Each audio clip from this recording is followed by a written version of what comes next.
a battlefront.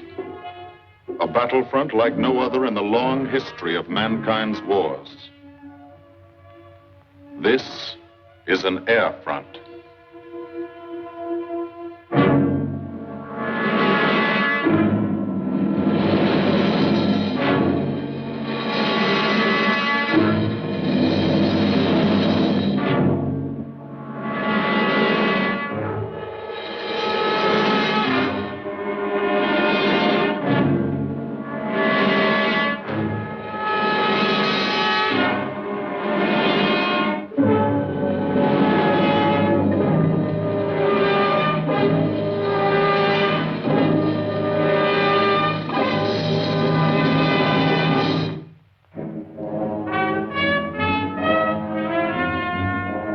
The working day begins, as it will end, with the ground crews, as much a part of the fortress as her wings.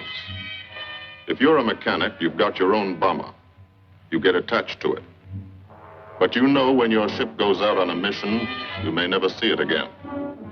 So you do your work as well as it can be done, perfectly, because you wouldn't want anything to go wrong that would be your fault.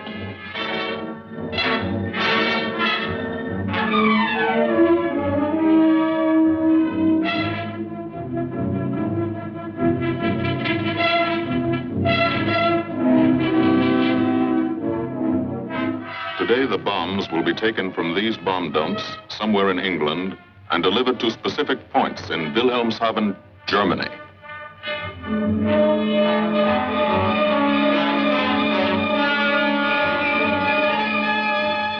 To deliver them is the job of the 8th Bomber Command, just a hauling job, yet one of the most difficult and complicated of military operations.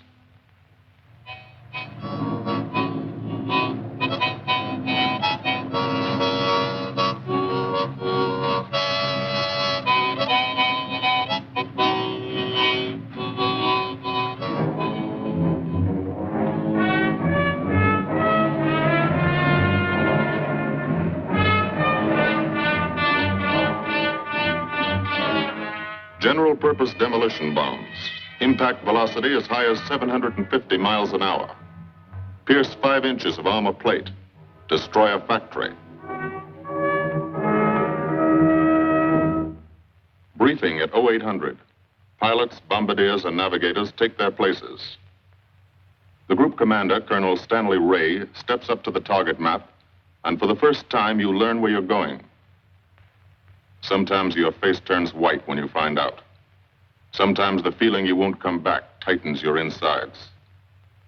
Not so long ago, you were sitting like this in a college or high school classroom, not listening too hard, perhaps even a little sleepy.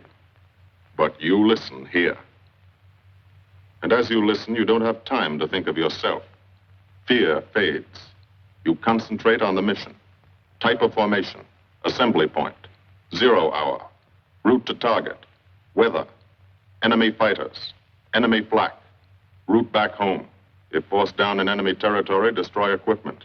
If taken prisoner, give no information, name, rank, and serial number. That's all.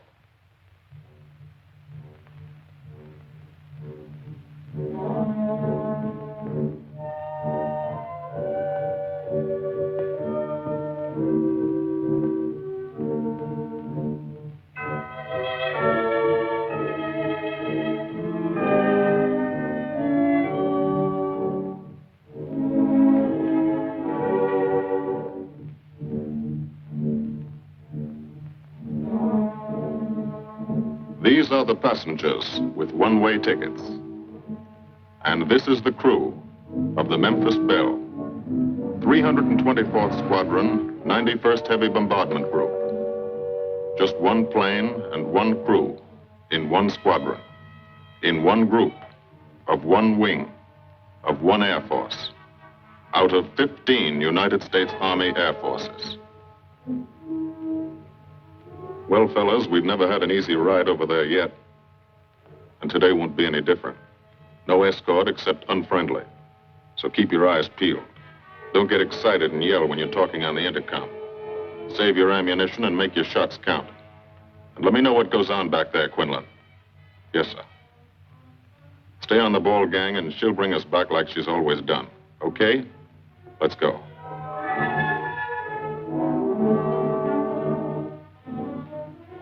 They have completed 24 missions. In this, the toughest theater of air war, the big league of sky fighting. Their experience is priceless. And so, if the Memphis Belle comes back this afternoon, they will be sent to bring the vital lessons they have learned to thousands of aircrew men in training at home. Home is America.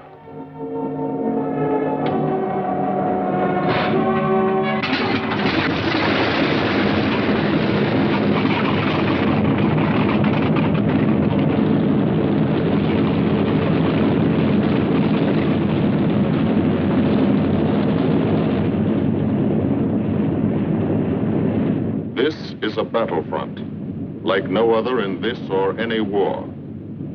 No monster armies, no booming cannon. Only the roaring engine sound of the bombers pounding through the quiet English countryside. This is an air front.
Of the Memphis Belle leave the soil of England for the 25th time. The friendly soil of England, with its ordered farms and rural hamlets, its country estates surrounded by formal gardens and well-kept parks.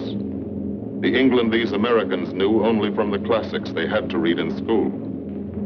The England of the towns and cities, whose people have defended their island's freedom for over 1,000 years. But today, their countryside has changed. Today, their island has been converted into a gigantic bomber field, a super aircraft carrier anchored off the shores of Fortress Europe, with hangars and machine shops, with hundreds of dispersal points, perimeter tracks, and concrete runways. This is England in its 5th year of war. And this is the new battlefront. The air front, from which we seek out the enemy. Not his infantry or his artillery, not his panzer divisions, but the greater menace, the industrial heart of his nation, the foundation on which the Nazi Empire and its armies stand, the power behind the German lust for conquest. The steel mills and refineries, shipyards and submarine pens, factories and munitions plants, pinpoints on the map of Europe which mean rubber, guns, ball bearings, shells, engines, planes, tanks, Targets. Targets to be destroyed. And these are the destroyers, each with a belly full of bombs, and 10 men like the crew of the Memphis Belle. Pilot Captain Robert Morgan, industrial engineer from Asheville, North Carolina. He's flown this ship across the Atlantic.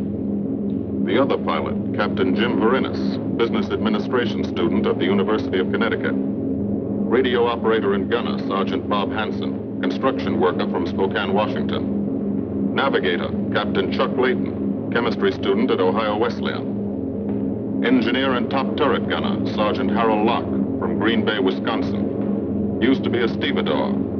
Besides keeping the Belle in order, he covers the sky above. Tail gunner, Sergeant John Quinlan of Yonkers, New York. Clerked for a carpet company, but he quit December 8th, 1941. Ball turret gunner, Sergeant Cecil Scott. Firstman for a rubber company in Rahway, New Jersey. Pilot to crew, 10,000, put on oxygen. They're climbing higher now, 300 feet a minute. The strain on the planes and on the men is mounting.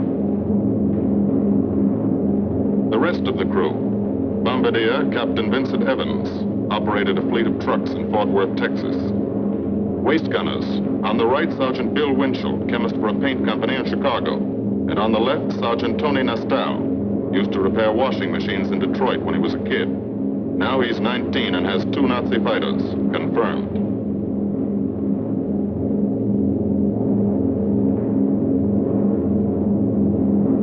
It takes all of a pilot's strength to keep a 30-ton fortress in tight formation. But the formation is the bomber's best defense against enemy fighters. The planes are deployed to uncover every gun, stepped up and down, echelon to the right and left, arranged to overcome the danger of gunners firing into friendly ships, arranged so concentrated cones of fire from the caliber 50 machine guns cover the sky for 1,000 yards in every direction.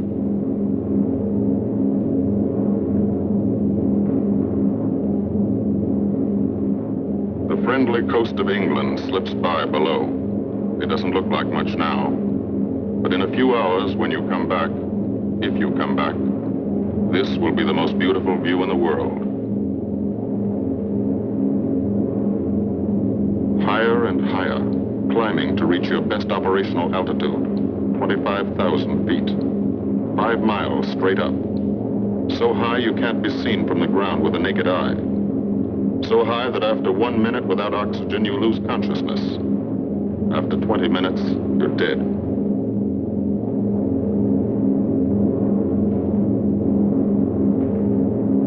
From now to the target, you go about your routine duties, plot your course, check your equipment, and wait, and think. Higher and colder. Temperature, 40 degrees, below zero. Take off your glove and you lose some fingers. You look out at the strange world beyond.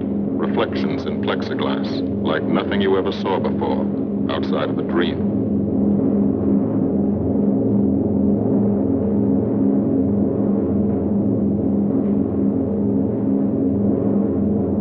Higher and higher into the lifeless stratosphere, until the exhaust of the engines mixing with the cold, thin air condenses and streams the heavens with vapor trails.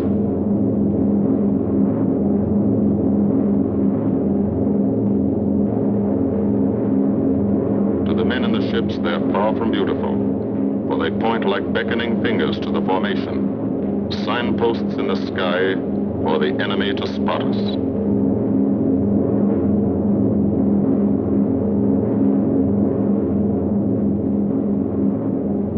For these bombers to accomplish their mission, a plan is needed. Carefully worked out, timed to the minute. The job is to bomb Wilhelmshaven effectively and economically. The enemy is strong, skillful, determined to stop us. Here are his defenses. Aerodromes, well dispersed. Each plane indicates a stoffel or squadron of fighters. Heavy anti-aircraft, highly trained and accurate, all along the coast and defending his vital installations. Radar to warn him of our coming. Here is our plan to divide his defenses and weaken his opposition. At 13:30 hours, shortly after takeoff, 6 groups of planes will be heading toward the enemy coast from 6 directions. The Blue Force, 100 B-24 Liberator 4-engine bombers. The White Force, 300 B-17 Flying Fortresses. The Green Force, 300 B-17s with an escort of 6 squadrons of P-47 Thunderbolts. A force of B-26 Marauders, twin-engine medium bombers with 6 squadrons of RAF Spitfires escorting. Almost 1,000 planes and over 8,000 men in the air. The enemy alerts all his airdromes. But which is our main force? What are our targets? Where should the Nazi controllers send their fighters? It's our job to make them guess and guess wrong. A half hour later, at 1400 hours, the Blue Force will be heading east across the North Sea with the White Force following. These enemy fighters are tied down, waiting to meet them, and will not be able to attack the Green Force. These fighters must come up to attack the Green Force, and thus will be no threat to the Blue and White Forces. The B-26s and Spitfires will bomb and strafe a key rail junction, diverting these 6 Stockholm and preventing the enemy from concentrating too many fighters on the Green Force, which is scheduled to bomb an aircraft factory at Hanover. At 14:30 hours, the Blue Force will threaten this entire coastal area of northwestern Germany. Which target will it be? Flensburg?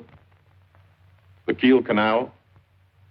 Or will it turn suddenly and bomb Hamburg, Vegasack, or Emden? Actually, it carries no bombs at all. It's a decoy and keeps the fighters from the northern area busy while the White Force, the main effort, heads for the submarine pens of Wilhelmshaven. At 1500 hours, while the White Force is over its target, only a fraction of the available German fighter strength of the area can intercept it. Because of the Blue Force diversion and the simultaneous bombing of Hanover by the Green Force. This is the plan of battle for today, drawn up by the Combined Operations Planning Committee and approved by the Commanding General. The White Force, lead group, low squadron. We've crossed the invisible line of enemy radar. The Hun is expecting us.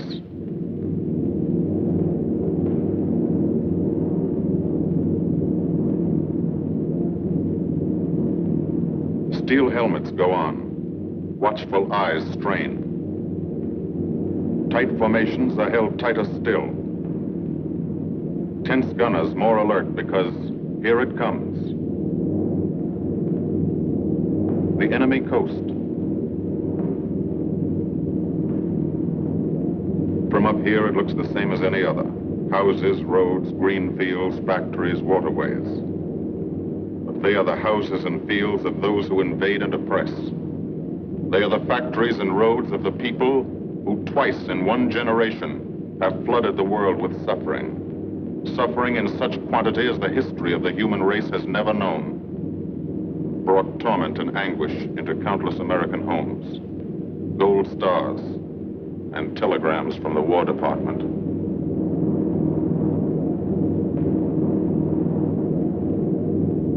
The first flak, just harmless looking, silent puffs of smoke.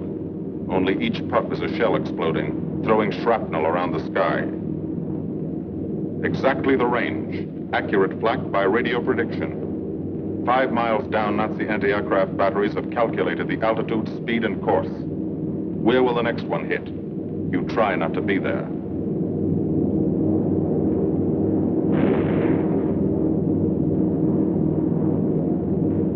The docks and submarine pens of Wilhelmshaven. Approach to the target starts. No smoke screen can protect it.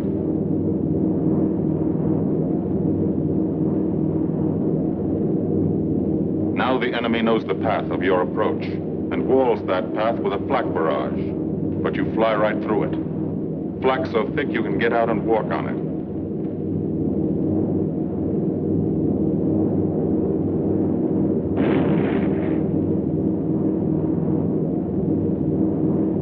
Morgan changes course every 15 seconds. Evasive action to confuse the flak batteries. Bomb sights set for correct altitude and speed. Bomb bay doors open. The bombing run begins. Pilot to Bombardier. Oh, cave in, you've got it.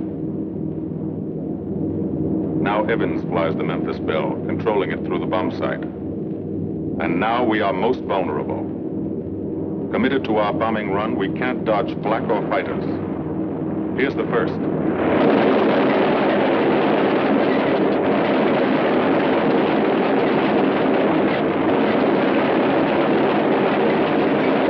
Top turret fires at it. Evans must ignore the battle. Crosshairs lined up on target. Adjustments for wind drift made. 2 more fighters diving from 9 o'clock. Flak now has the range too. They've hit this fort, but he keeps on his bombing run.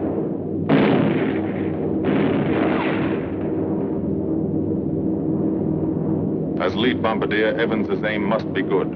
Every other ship in the group will drop its bombs when he drops his. Now, one pointer on the bomb site moves toward another stationary pointer. The instant they touch, bombs will release.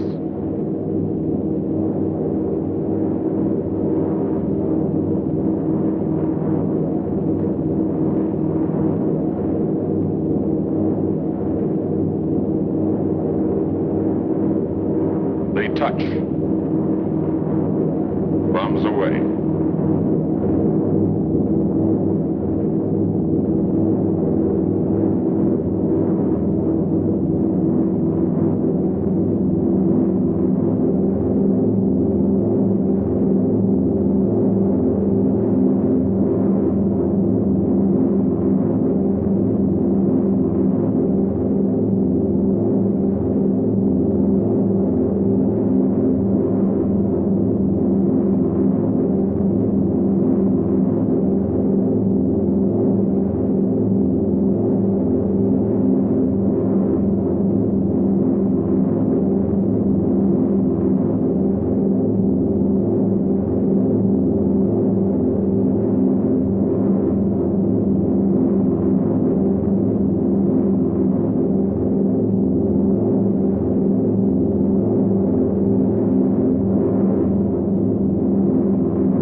Half of the mission is over. The easy half. Now to get home.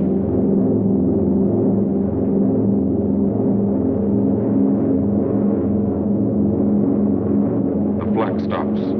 That means fighters out there somewhere. A staffel lurking behind that cloud, or hiding up in the sun where the glare blinds you and you can't see them, waiting to dive down on you. Fighters at 6 o'clock. This is what a gunner sees. A speck in the sky. That's a fighter. And then a blink. That means he's firing at you. 2,300 rounds a minute.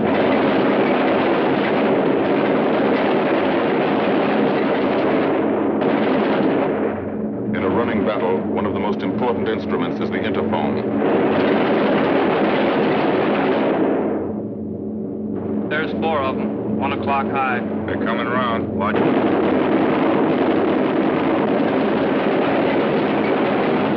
Fighters, 6 o'clock up, coming in, diving out, Chief. B-17 in trouble out of 2 o'clock, watching. Got an engine on fire.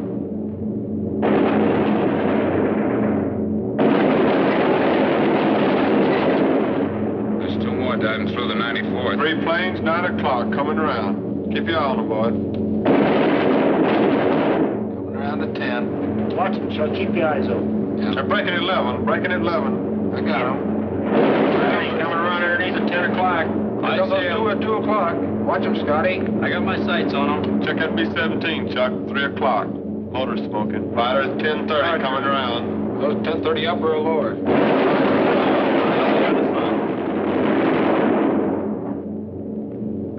B-17 out of control at 3 o'clock.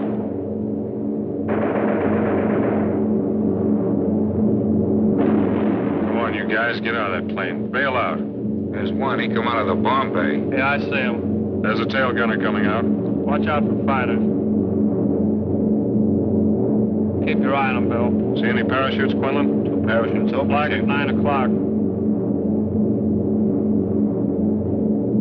8 men still in that B-17. Come on, the rest of you guys. Get out of there. Come on, bail. So far, There's 3 more shoots. flak, 11 o'clock. Fighters, 6 ME o'clock. 109 at 3 o'clock.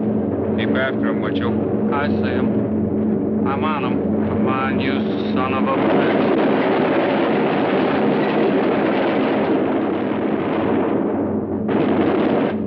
I got him. Quinlan, confirm that fighter. He got him, Chief. Look, he's bailing out. Damn it, don't yell on that intercom. Fighters, 10 o'clock. Watch those 2 and 12, man. They're coming in. They're coming in, Scotty. Get that ball turret on him. Save the ammunition as much as possible.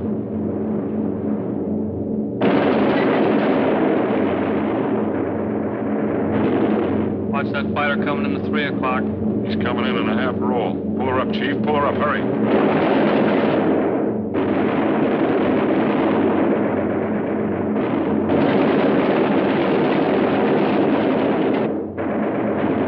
This fortress is hurt. Engine on fire, losing airspeed and altitude. Drifting into the flak, alone and helpless. A straggler. In a minute, Nazi fighters will swarm in like buzzards for the kill. You can watch, but you can't go down to help. You keep your formation.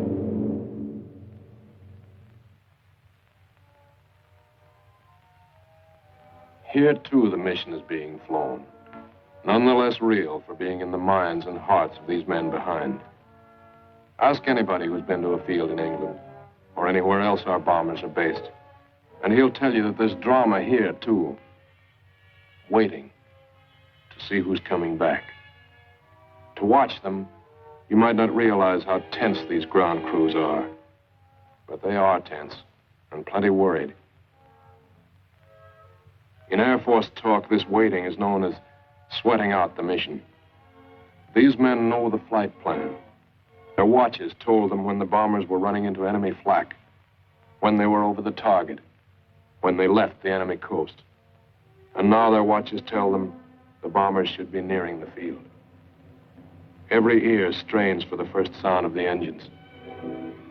And then somebody hears them. And somebody sees the first faint specks in the distant sky.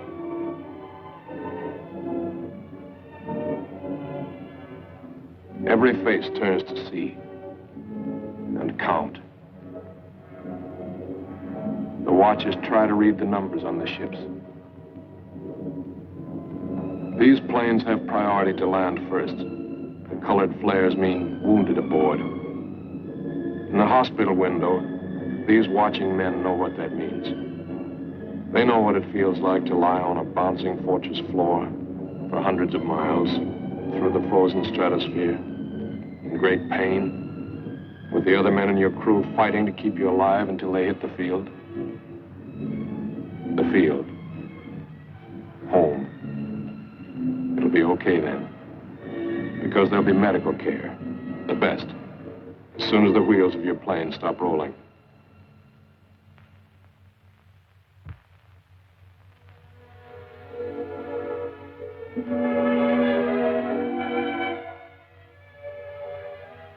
Head wound. Concussion. 20-millimeter cannon shell exploded in his radio compartment. Shock. Internal injuries. He'll be all right, though. Flak burst scattered flying shrapnel. He's full of steel splinters. This pilot's leg is not a pretty sight. Neither are the docks at Wilhelmshaven. These men will all get the Purple Heart. And this man, too, posthumously.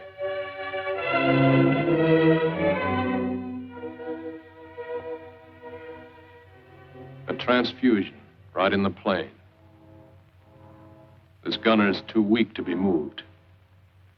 The new life-giving blood flowing into his veins might be the blood of a high school girl in Des Moines, a miner in Alabama, a movie star in Hollywood, or it might be your blood, whosever it is. Thanks.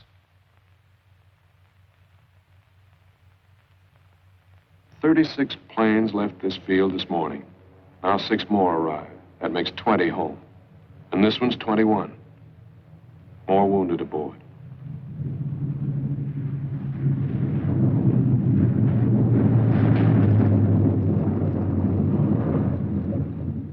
.22, coming in with his left inboard engine dead.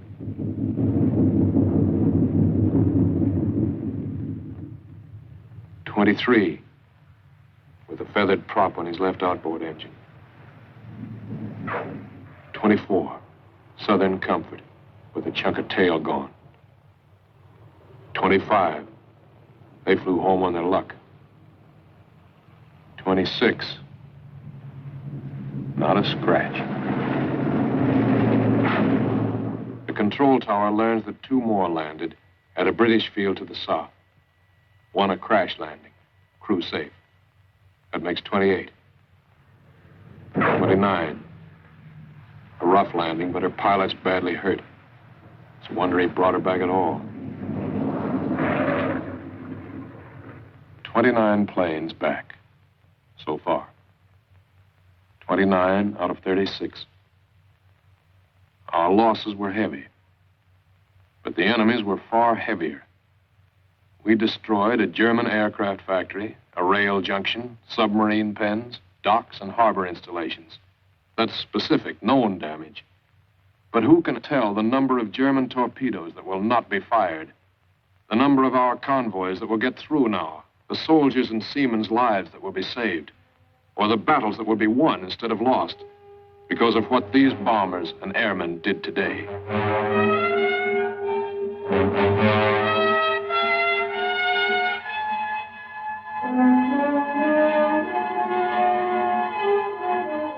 Pilot and tail gunner. They can laugh now. Fire on the inboard engine did this. Flames streaked back and burned the stabilizer, too. Another crew luck brought back.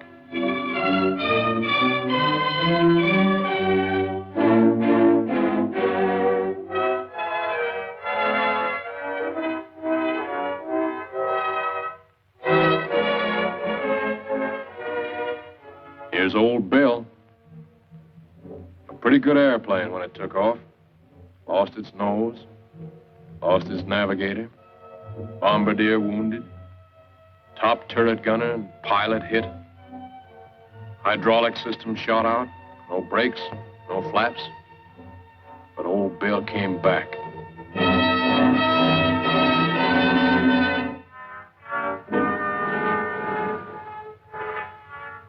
Now, among the returned crew members, talk flows like a river, talking out every detail of the mission.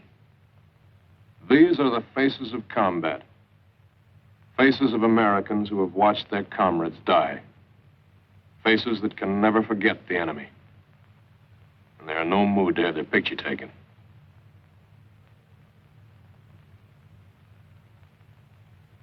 In the control tower, Colonel Ray, the group CO, is still watching and waiting. And then he spots the last flight. 3 more planes. And one of them is the ship everyone's been pulling for. The Memphis Belle. The last few miles of this trip have been a joyride. The strain is over. They can leave their guns now. Now they know they're going to go home. To Spokane, Green Bay, Asheville, Detroit, Chicago, Fort Worth, and Yonkers.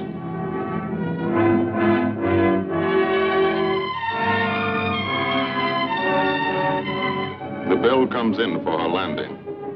But first Morgan buzzes the field, cuts the grass with the giant fortress. It's against the rules, but this is a special occasion.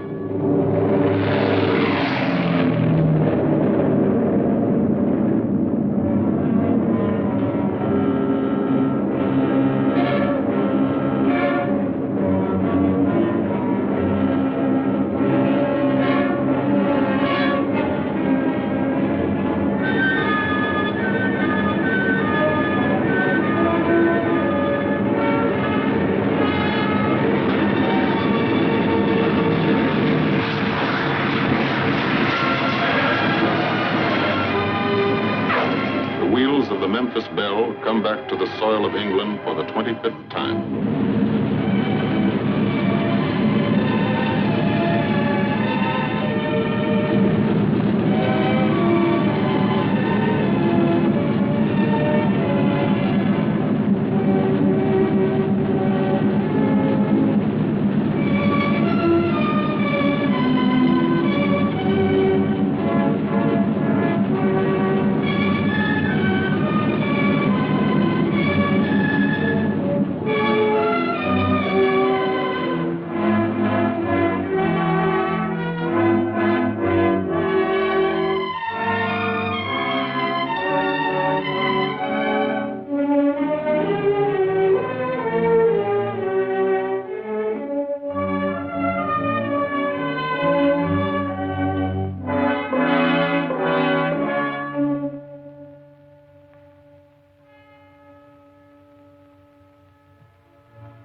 This is a day they will never forget.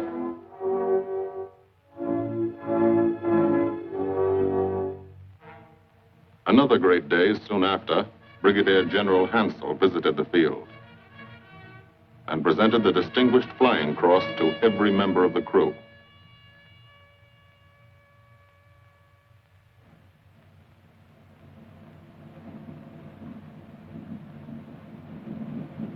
And then there was another day.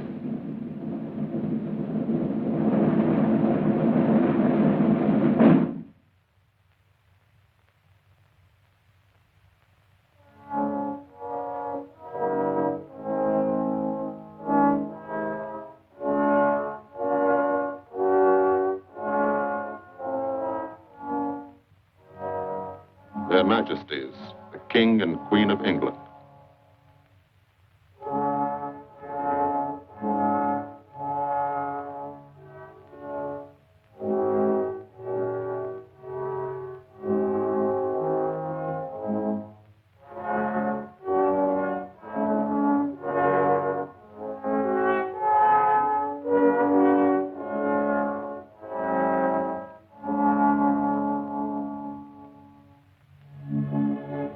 Johnny Quinlan never thought anything like this would happen to him when he left Yonkers.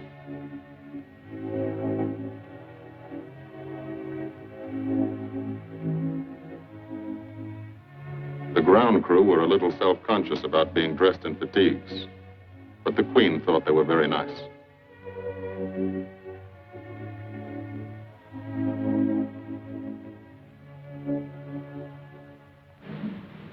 Finally, two more visitors came. General Acre, commanding the 8th Air Force, and General Devers, U.S. commander of the European Theater. The Belle crew received them in flying clothes, as General Acre read the order for what he called their 26th and most important mission. Return to America to train new crews and to tell the people what we're doing here. To thank them for their help and support and tell them to keep it up so we can keep it up. So we can bomb the enemy again and again and again until he has had enough. And then we can all come home.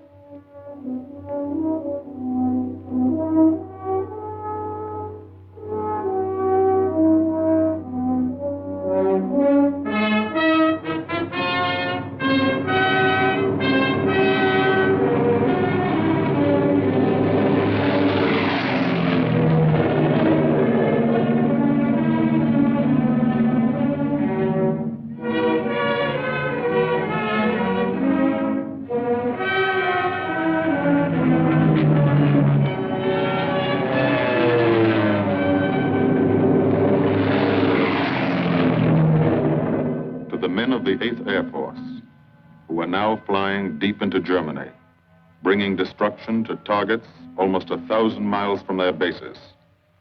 Destruction like this. And who have never once been turned back by the enemy. To those men, this film is gratefully dedicated.